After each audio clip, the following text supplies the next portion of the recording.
साथियों, दिव्यांगम सेवा संस्थान आप सब लोगों को हम प्रवीण सिन्हा के माध्यम से 23 जून को दिन रविवार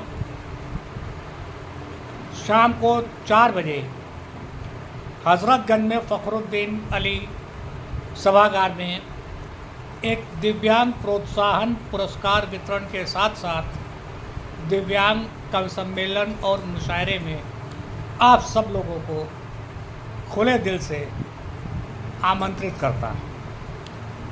आशा ही नहीं, पूरा विश्वास है कि हम आप सब लोग मिलकर इस कार्यक्रम को सफल बनाएंगे। साथियों, अभी हम लोगों ने लोकसभा 2024 के चुनाव की प्रक्रिया को सफलतापूर्वक अंजाम दे करके एनडीए गठबंधन की एक नई सरकार का चयन किया है, जिसने अपना कार्यभार ग्रहण करके देश हित में काम शुरू भी कर दिया। साथियों, हमने पिछले एपिसोड में कुछ एक लोकसभा सीटों के बारे में चर्चा की थी। आज उससे भी गहरी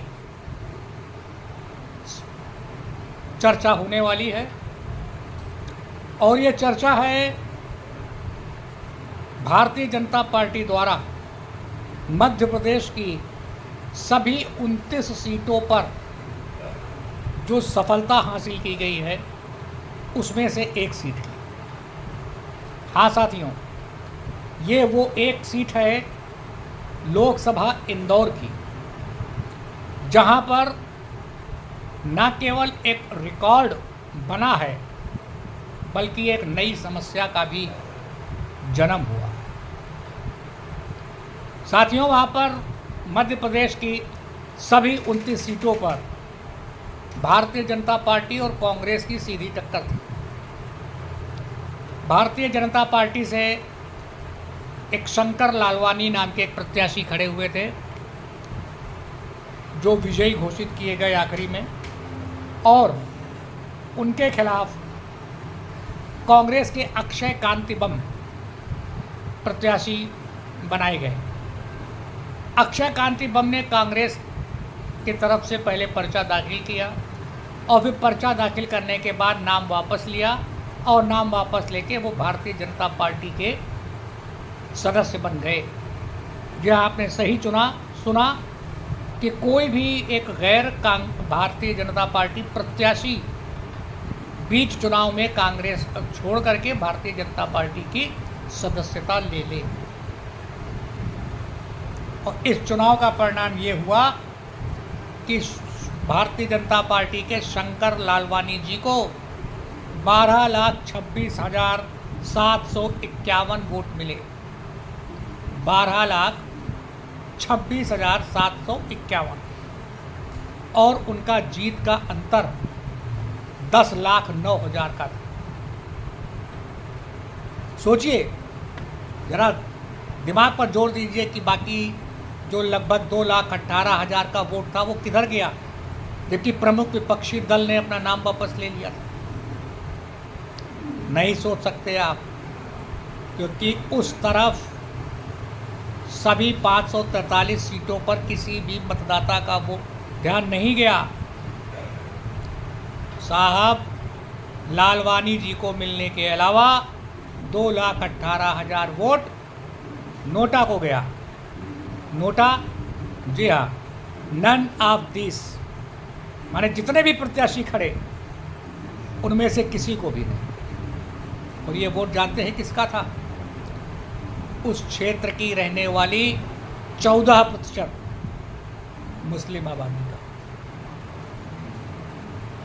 मुस्लिम आबादी ने जो ये वोट नोटा को किया है, ये नोटा को नहीं, ये लोकतंत्र पर किया है। आदरणीय केंद्र की सरकार को, आदरणीय मध्य प्रदेश की सरकार को, और मैं कह रहा हूँ हिंदुस्तान की प्रत्येक राज्य की और प्रत्येक केंद्र शासित प्रदेश को इस संबंध में सोचना चाहिए नोटा का चयन कोई भी दल, कोई भी पार्टी, कोई भी मतदाता कहीं भी कर सकता है, मगर अगर कोई एक जाति समुदाय, एक विशेष समुदाय के लोग नोटा पर अपनी मोहर लगा रहे हैं तो इसका मतलब ये हो रहा है कि उनको लोकतंत्र पर विश्वास नहीं है।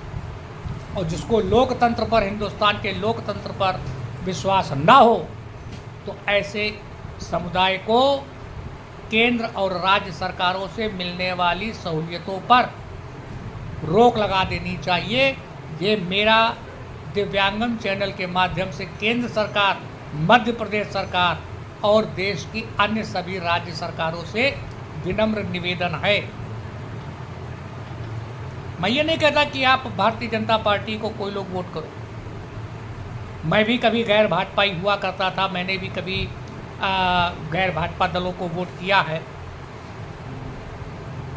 लेकिन अगर आप सरकार से सहमत नहीं है तो सरकार के विरोध में वोट कीजिए, मगर वोट तो कीजिए। नोटा के माने हो गए कि हमको इनमें से किसी पर विश्वास नहीं। जब हमको इनमें से किसी पर विश्वास नहीं तो हम इन लोगों का काम क्यों करें, और ये लोग किस अधिकार से सरकार से कोई मांग करेंगे। अभी कांग्रेस पार्टी ने एक धर्म के नाम पर आरक्षण की बात करी, विपक्ष के दलों ने, लेकिन जब ये लोग हमको गैर हिंदू धर्म के लोग अगर हमको वोट नहीं करेंगे तो हम कैसे इनके आरक्षण मिलने या ना मिलने पर हम कैसे बात करेंगे, कैसे बहस करेंगे। ज़रा सोचिए कि मैं अगर किसी भी एक व्यक्ति का नाम ले लें, अगर मैं नेहरू जी का वंशज नहीं हूँ तो नेहरू जी के अरबों की जायदाद पर मेरा कोई अधिकार नहीं। मैं किसी अधिकार से उनसे या उनकी किसी वंशमेल से मैं बात नहीं कर सकता।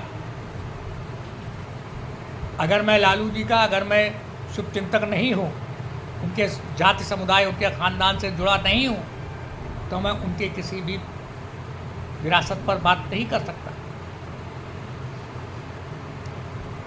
जो व्यक्ति लोकतंत्र का को अपनी विरासत नहीं मान रहा है, जो व्यक्ति अपने आप को इस देश का नागरिक नहीं मान रहा है और उस देश का समर्थन कर रहा है जो देश हमारा कट्टर विरोधी है,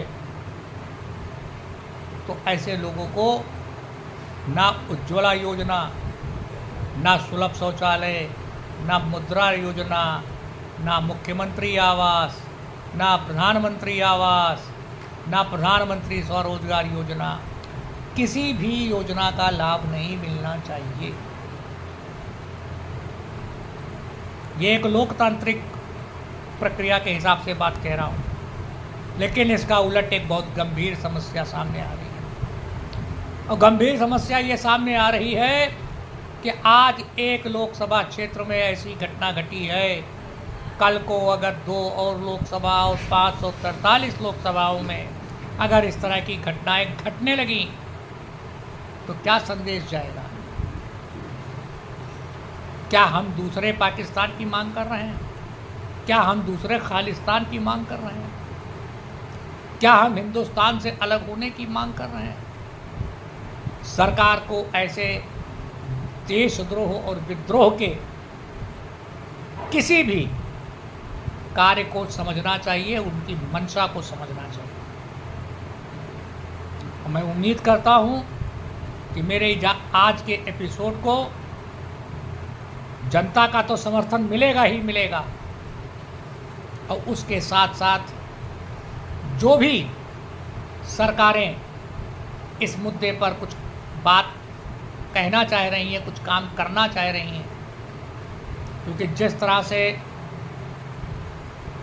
केंद्र की सरकार ने पूरे देश को जोड़ने की, सभी जाति धर्मों को जोड़ के एक साथ रखने की वकालत पिछले 10 सालों में की है, मैं समझता हूं कि वो कार्य आगे भी जारी रहेगा